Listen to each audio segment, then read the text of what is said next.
Pelaku begal dan lindas mahasiswi Unpad di Jatinangor ditangkap. Polisi sebut motif pelaku ingin menguasai harta korban. Pelaku ditangkap Satreskrim Polsek Jatinangor dan Polres Sumedang, Jawa Barat pada Jumat malam. Sejumlah barang bukti disita, diantaranya jaket, senjata tajam, dan sepeda motor yang digunakan oleh pelaku. Motif pelaku ingin menguasai barang milik korban.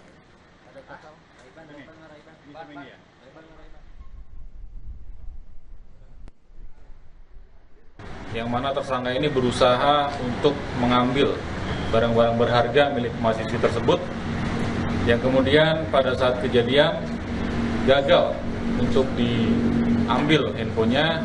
Kemudian pada saat terlihat di CCTV, karena mungkin panik, akhirnya tersangka melindas korban mahasiswi tersebut untuk kabur ke jalan raya. Sebelumnya, mahasiswi Unpad dikejar dan ditabrak oleh pengendara sepeda motor di sebuah gang di kawasan Jatinangor, Kabupaten Sumedang, Jawa Barat pada Selasa lalu. Korban dihadang pelaku dan ditodong senjata tajam. Korban yang panik langsung lari hingga terjatuh dan ditabrak pelaku.